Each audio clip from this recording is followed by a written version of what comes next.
Coach William, comment savoir quelle est la volonté de Dieu à mon égard? J'ai l'impression que je fais plusieurs choses, mais j'ai peur de rater la cible. En fait, j'ai peur de manquer le but. J'ai peur de m'engager dans un projet qui n'est pas de Dieu. C'est tout à fait à ton honneur. C'est très prudent de ta part. C'est même très sage, je dirais. La Bible dit dans le Proverbe 19, verset 21, si je crois bien, que nombreux sont les projets dans le cœur de l'homme, mais seuls les desseins de l'Éternel s'accomplissent. Donc, il faut être prudent avant de s'engager. Et donc, en fait, cette question m'est revenue plusieurs fois. Moi aussi, dans ma vie, j'étais à un stade de ma vie où c'était une quête perpétuelle. Je voulais savoir qu'est-ce qui est la volonté de Dieu pour moi. Qu'est-ce que Dieu ne veut pas. Même quand j'ai rencontré ma femme, je voulais être sûr que c'est vraiment elle pour moi. Donc, je priais sans cesse. Je demandais à Dieu, Seigneur, montre-moi. Et ça m'a poussé à m'intéresser beaucoup au sujet de la destinée. Vous savez, vraiment, c'est mon concept, en fait, la destinée. C'est ce que Dieu m'a dit. Il m'a dit, accélère la destinée des gens dans cette génération. Pousse-les, aide-les et quelque part protège leur destinée en leur donnant des enseignements qui leur permettront de rester sur le bon chemin. Donc, c'est une quête perpétuelle. Les êtres humains se posent toujours la question, qu'est-ce que je dois faire en fait? La plus grosse question, c'est why. La question why. Pourquoi en fait? Pourquoi je suis sur la terre? Est-ce que je n'ai pas un rôle plus important que celui seulement d'être un numéro de sécurité sociale ou alors d'avoir un bon job, avoir une femme, avoir des enfants, payer des factures et mourir? Les êtres humains ressentent au fond d'eux qu'il y a ce truc qui manque en fait. D'accord? Et moi, je voudrais te donner quelques astuces qui, avec beaucoup de maturité, avec des années, j'ai appris à mettre de côté plus mes connaissances et l'ivresse que expérience et autres. J'ai découvert une chose, c'est quoi? C'est que la volonté de Dieu pour nous n'est pas loin en fait. Elle n'est même pas très loin. Elle n'est pas loin. Première des choses à savoir, c'est que pour connaître la volonté de Dieu, il faut être connecté à Dieu. D'accord? La Bible dit que ceux qui font de l'Éternel leur appui, c'est-à-dire ceux qui s'appuient sur l'Éternel, trouvent dans leur cœur des chemins tout tracés. Ça veut dire quoi? Que la volonté de Dieu n'est pas loin. Elle est là quelque part. Elle n'est même pas chez ton voisin. Elle n'est même pas dans un autre pays. Elle est en toi. Donc avant de voyager, pose-toi la question, est-ce que le voyage que je fais là, c'est connecté au chemin tracé dans mon cœur? C'est tout à l'intérieur de toi. Donc la première des façons que Dieu a à faire, l'une des façons que j'ai vues, et j'ai hiérarchisé ça ici. Première des choses dans ma tablette, c'est que j'ai mis, ce sont des pensées qui t'obsèdent, d'accord? Je ne veux pas dire des pensées qui te hantent, mais qui t'obsèdent, des pensées qui viennent et qui reviennent. Par exemple, Dieu met un cœur, il te met d'un projet de couture, de mode, de fashion. Il te met un projet d'entrepreneuriat, il te met un projet de voyage, il te met un projet d'écriture dans le livre, il te met un projet je sais pas, de fabrication de poupées. Il te met un projet, d'accord? Ce projet-là, tu le reçois parfois dans un rêve, parfois comme une forte conviction. Et au début, ça t'excite, bien sûr. Tu es content, tu en parles autour de toi. Mais quelques mois plus tard, ce projet que Dieu t'a donné semble devenir pour toi quelque chose qui n'existe plus en fait. On te demande, mais c'était comment? Vous connaissez des gens comme ça autour de vous, non? Ça vous paraît familier, n'est-ce pas? Des gens qui ont toujours beaucoup de projets, mais qui ne vont pas au bout. Parce qu'à un moment donné, la question est montée dans leur esprit, est-ce que c'est la volonté de Dieu? Est-ce que c'est la volonté de Dieu? Vous comprenez ça? Donc la première chose que le Seigneur fait, c'est le rêve qui est dans ton cœur, ce sont des pensées qui vont te ramener encore et encore. Tu changes de ville, la pensée est là. Tu changes de pays, la pensée est là. C'est comme si Dieu achetait le problème. J'aime quelqu'un, c'est quand dernièrement dans une de mes vidéos, il disait que tu as des problèmes, tu fuis, Dieu achète le problème, il met dans ton sac, tu te retrouves dans un autre pays avec. Le problème est là. Pourquoi ça t'obsède? Pourquoi ça t'obsède quand tu changes de pays? Parce qu'il est en toi. Un peu comme ce monsieur-là qui dit que oh, la maison sent mauvais. Il se lève un matin et dit que la maison sent mauvais. Il va dans la cuisine, il dit que ça sent très mauvais. Il va dans la salle de bain, ça sent mauvais. Il va chez le voisin, ça sent mauvais. Mais le jardin, ça sent mauvais. En route, ça sent mauvais. Mais en fait, ce monde, il sent mauvais. Alors qu'il avait sur sa moustache, en fait, de la pourriture. Une odeur, une mauvaise odeur, en fait, au niveau de ses narines. Ça polluait tout son monde, en fait. Souvent, la destinée, la volonté de Dieu est cachée là. Comme ça, c'est sur nos narines, en fait.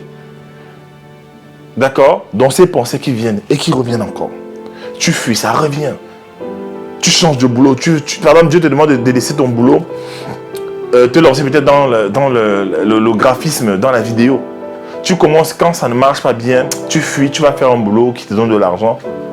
Arrivé là-bas, le rêve en fait de la vidéo remonte. Alors tu es en train de travailler, ça remonte dans ton cœur, ça remonte dans ton cœur, ça remonte dans ton cœur. Ça t'obsède en fait. Et tant que tu es sur la terre, cette pensée-là va venir en fait. Revenir. Je parlais de ça aussi ce matin dans mon groupe de talents, comme des idées qui reviennent. Vous savez, les idées sont comme des... Je vais inventer un truc, hein, comme des esprits. Des esprits qui veulent vivre parmi des hommes. Des esprits qui veulent vivre parmi des hommes. Hein? Ça veut vivre. Oh, je suis l'idée du basket, je suis l'idée de la cuisine, je suis l'idée de l'architecture.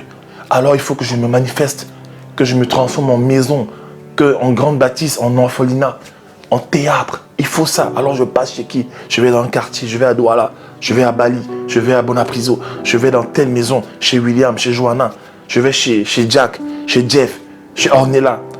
Je vais dans leurs rêves, je parle. Ils font des rêves, ils se voient en train de construire des choses, ils se voient en train de me manifester moi l'idée. Et souvent, c'est la première personne à mettre en place l'idée qui est bénie. Ça, les idées viennent aussi en forme de pensée. D'accord? Deuxième chose par laquelle on connaît la volonté de Dieu, c'est que Dieu passe par des rêves et des songes. Souvent en journée, l'être humain est trop occupé. D'accord? Et souvent Dieu lui parle, très souvent, mais il ne capte pas parce que son cerveau est à un rythme en fait, alors à un niveau de vibration qui fait qu'il n'entend pas parfois Dieu. D'accord? Qu'est-ce que Dieu va faire? Dieu va souvent parler à l'homme pendant qu'il dort, pendant qu'il est calme. Parce que quand tu dors, en fait, ton âme, ton esprit est reposé, ton corps est reposé. Parfois, ton âme est calme. Maintenant, Dieu peut venir, maintenant, par des songes, te parler. Maintenant, il y a des gens qui cultivent cette habitude, en fait. Comment est-ce qu'on cultive l'habitude des songes? C'est qu'on se lève, on note des songes. Et en dormant, on prie, on dit, Seigneur, aide-moi à retenir mes rêves, pour ne pas les oublier, parce que beaucoup de gens aussi oublient les rêves, d'accord? Donc, il passe par des rêves et des songes. Et dans ces rêves, en fait, il te parle des choses, il t'explique des choses, il te montre dans des situations. Parfois aussi, Dieu va te parler quand tu es, on va dire, dans ta salle de bain. J'ai beaucoup d'idées, hein. Je mets ça, je vous balance ça comme ça, parce que j'utilise ça depuis des années. Dans ta salle de bain, quand tu es calme, tu prends ta douche, tu es calme, en fait. On entend juste le bruit de l'eau qui coule, où tu es en train de prendre un bon bain, tu deviens créatif. Dieu te parle, en fait. Voilà. Donc, je reviens rapidement au rêve. Dieu te parle. Et dans les rêves, qu'est-ce qu'il te montre? Il te montre un cadre spatio-temporel. Tu es dans un endroit, soit dans un pays, soit dans une ville. Tu reconnais un quartier, dans une maison d'habitation, avec certaines personnes. Et souvent, à un moment de l'année, parfois dans les rêves, tu vas te voir compte que tu es dans 15 ans plus tard, tu es dans 10 ans plus tard, tu es dans 5 ans plus tard, en fait. Parfois, Dieu t'annonce ces choses. Moi, par exemple, quand j'ai commencé à faire mes premières vidéos dans un parc à Nanterre, je n'avais pas de micro comme j'ai là. Je n'étais pas professionnel, c'était un peu bizarre. Quelqu'un a dit même, les gens me disent que oui, c'est vrai, c'était un peu pourri, je reconnais. Mais Dieu m'avait dit, commence avec ça et sois fidèle. Donc, quand j'allais parfois dormir la nuit, je me voyais en train de donner des conférences en costume, avec de belles montres, donner des conférences à des hommes d'affaires. Je donnais des conférences dans des pays, en fait. Et cette année, pour la première fois, en dehors de la France, où j'ai fait des conférences, et peut-être Libreville, Martinique, je suis allé à Dubaï, en fait. D'accord, je suis allé à Dubaï, j'ai fait la conférence avec le coach Brice sur Voir Grand. Et cette année, à Yaoundé et à Douala, j'ai fait la conférence Love-toi avec ma femme. Un peu une extension de ce que je voyais dans mes rêves. Donc, c'est ça la volonté de Dieu, en fait. Dieu veut que je fasse ça. Dieu me montre la personne dans une salle de bain. La personne doit se laver parce qu'il y a trop de péché sur elle, en fait. Bref, péché sexuel en passant. D'accord? Donc, les rêves et les songes, c'est dans ça que tu sens la volonté de Dieu. Il les renvoie, ces rêves. Il les renvoie, il les renvoie, il les renvoie. Encore et encore. Troisième élément, Dieu utilise tes inclinations naturelles qui sont liées à tes émotions. Inclination naturelle, c'est quoi? Il y a des choses qui naturellement inclinent ton cœur. Il y a des choses qui naturellement te laissent indifférent. Il y a des choses qui te motivent. Il y a des activités que tu aimes faire. Il y a des activités, quand tu les vois, tu as la joie. Il y a des activités, quand tu les vois, tu vibres. En fait, ton niveau d'énergie est très élevé, en fait. Ça, c'est la volonté de Dieu. Avant, je ne comprenais pas ça. J'étais très religieux, je ne comprenais pas. Quand j'ai commencé à... Quand ma fille est née, j'ai commencé à lui faire beaucoup de photos. Et pendant que je faisais des photos, en fait, je fais un songe où je sais pas, j'avais menti à quelqu'un dans la réalité, j'avais menti à quelqu'un. Et Dieu, le Seigneur n'avait pas apprécié, en fait. Et je me suis donc réveillé. Je me suis mis à genoux, j'ai dit, Seigneur, pardonne-moi d'avoir menti. Et pendant que je demande pardon au Seigneur, ma femme fait un songe où Dieu dit à ma femme, moi j'aime beaucoup William, il est sincère, il a un cœur pur.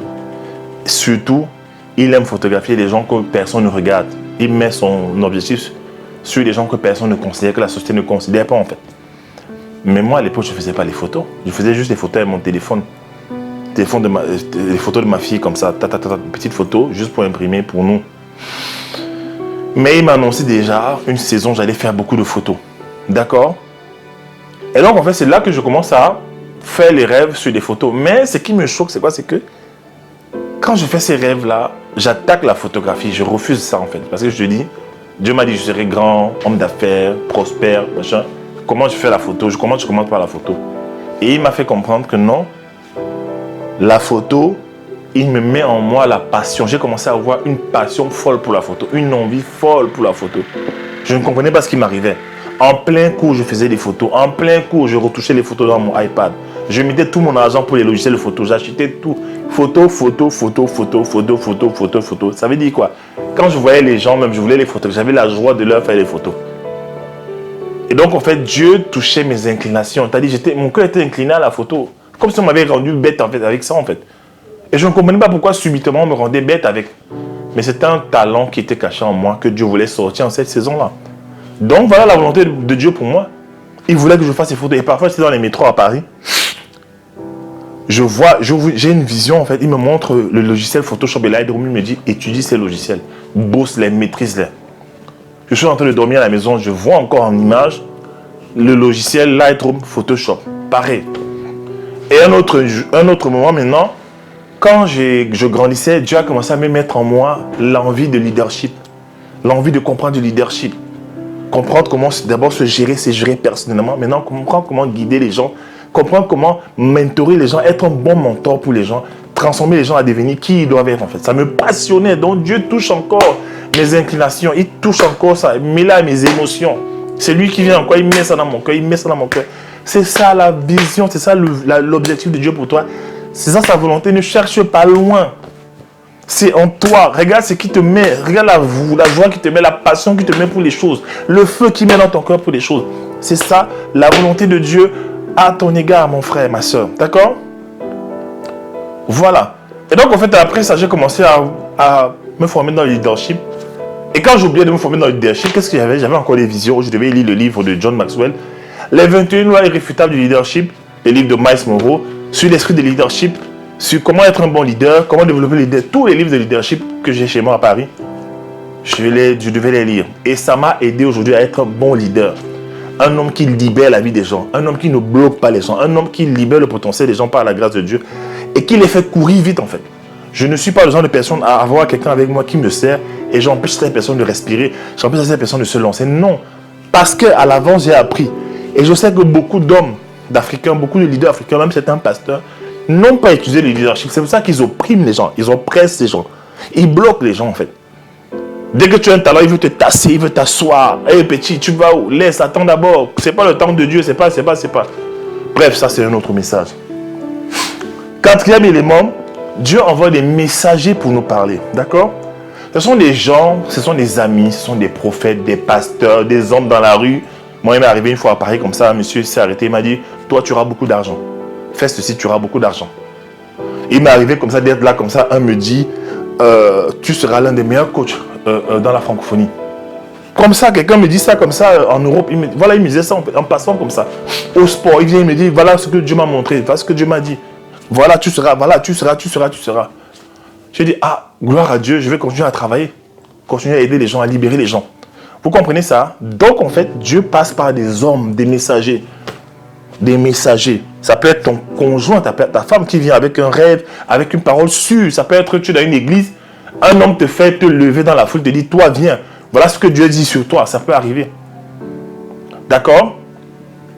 Cinquième élément, c'est que Dieu utilise les battements de notre cœur pour nous faire révéler sa volonté à notre égard. qu'est-ce que j'entends par les battements de cœur? J'en ai parlé dans une vidéo sur les 3 choses sur la destinée. Battement de cœur, je parle des choses qui te mettent en colère, des choses qui te rendent triste, des choses qui te passionnent, des choses qui te font pleurer, des choses qui te mettent en colère. C'est des choses que tu dois changer sur la terre. C'est-à-dire que tant que tu es sur la terre, tu dois te battre pour changer ça.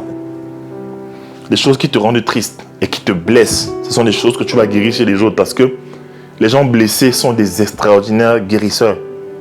Ce dont tu triomphes devient ton âme pour aider ceux qui souffrent de ce dont tu as triomphé en fait. Voilà un peu le truc. Autre chose, je parle des battements de cœur, les choses que tu aimes. Dieu, la volonté de Dieu dans ta vie, c'est caché dans les choses que tu aimes. Je suis désolé, vous les gens qui allent à l'église. Je vais à l'église. Hein. Mon église, ils sont à Paris. Je vais à l'église et quand je suis ici, là, je suis au GCM, un Gospel of Christ Ministry, où je vais dans une autre église, toujours à Deido.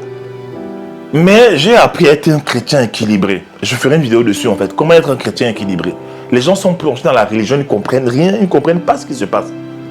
Ils ne comprennent pas que pour connaître la volonté de Dieu, pour ta destinée, tu n'as pas besoin de faire 10 000 heures de prière, de chasser les démons, de jeûner, aller sur les montagnes. Non. Pour connaître la volonté de Dieu, tu dois d'abord commencer à écouter ton corps, ton cœur. Qu'est-ce qui te passionne? Vous pensez que les choses nous passionnent au hasard? Il y a bien des choses qui te passionnent et des choses qui te laissent indifférent. Il y a des choses qui te rendent, qui t'obsèdent et des choses qui te laissent de marbre. Qu'est-ce qui te passionne? Dieu est dedans. Et même parfois, un secret que je te donne, si tu ne connais pas ta destinée, travaille d'abord fidèlement dans les choses que tu as découvertes qui te passionnent pour l'instant. Et le reste à venir. Voilà ce que je voulais dire pour aujourd'hui. Donc, on va faire un petit récap des pensées qui t'obsèdent, des rêves et des songes, des inclinations naturelles liées à tes émotions, des messagers qui confirment ce que Dieu a déjà mis dans ton cœur. En passant, un prophète qui te parle doit venir prophétiser sur ta vie, sur ce que Dieu t'a dit. Si un homme te dit que Dieu va faire ça dans ta vie et que tu n'as pas la conviction dans ton cœur. J'ai vu une fille comme ça, on lui a dit qu'elle serait pasteur. Pasteur, et elle s'engage maintenant dans une voie pour être pasteur, alors que c'est une avocate, alors que c'est quelqu'un qui est dans le droit. Et qu'est-ce qui se passe maintenant? Elle est confuse. Et ses fruits sont ses fruits sont acides. Elle se force pour faire ça. Elle se force pour créer les messages, pour prêcher la parole. Elle se force. Elle connaît la parole, mais pas comme un pasteur. Elle n'a pas l'onction d'un pasteur. Et je lui ai dit, écoute, toi tu es un avocat au barreau, mon frère. What are you talking about? Mon frère, non, tu es une avocate. Dieu va te utiliser dans le domaine des affaires. Et les gens qui ne savent pas ça, il y a des gens qui pensent que la destinée, c'est que comme Dieu t'appelle à lui servir, c'est seulement pour devenir pasteur, évangéliste, prophète, docteur de la parole ou apôtre. Non, non. Dieu peut t'appeler à coudre des vêtements uniquement. Dieu peut t'appeler comme les mériqués à faire des produits cosmétiques pour redorer le blason des femmes, pour redonner de la joie aux femmes, pour élever le leadership des femmes en fait. Dieu peut t'appeler, je ne sais pas comme qui. Tu peux créer une marque de vêtements. Il peut te demander de créer une marque de vêtements tout simplement sur la terre. Et les gens s'identifient aux valeurs de ta marque de vêtements et tu as accompli ta mission sur la terre. La mère de Moïse avait été recrutée pour s'occuper de son propre fils. C'était ça sa destinée en fait. Élever ce leader.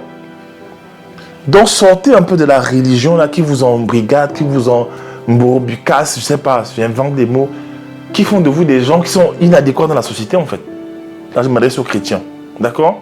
La volonté de Dieu pour toi se cache dans les choses que tu aimes. Et moi j'étais à l'église souvent, je priais, Seigneur, montre-moi ma destinée. Oh Seigneur, montre-moi ma destinée, montre-moi ma destinée, montre-moi ma destinée. Il m'a ramené les choses que j'aimais. Et même pour la photographie, j'ai mes amis qui m'ont rappelé que quand j'étais au Mozambique, j'avais toujours un appareil photo. Dès que j'avais 100 $, j'achetais les appareils photo qui venaient d'Afrique du Sud, que certains commerçants venaient apporter d'Afrique du Sud parce que la frontière entre le Mozambique et l'Afrique du Sud, c'est 6 heures de temps en bus et 1 heure en avion. Et même quand j'allais en Afrique du Sud, j'avais toujours un appareil photo sur moi, toujours. Parce que je photographiais la ville, les gens, la nourriture. J'aimais ça. Et j'avais oublié carrément en fait. Partout où j'allais manger avec des potes, je faisais des photos. Et plus tard, il y avait ça. D'accord? J'ai un ami au Canada qui m'a dit, mais William, tu es un très bon motivateur. Mais est-ce que tu sais que tu motivais déjà les gens depuis? Dis, mais comment ça? Il me dit, quand tu es petit, tu nous motivais déjà. Tu es toujours en train de nous booster. Donc, en fait, souvent, Dieu vient rappeler ce qu'il y avait déjà en toi. Et toi, tu es à l'église, tu pries. Dès que tu deviens chrétien, maintenant, tu veux annuler tout ce que tu avais avant. Non! Voilà, c'était ma vidéo aujourd'hui. Comment savoir la volonté de Dieu à notre égard? D'accord? Et souvent, la volonté de Dieu aussi te fait peur. C'est là que tu dois utiliser la foi.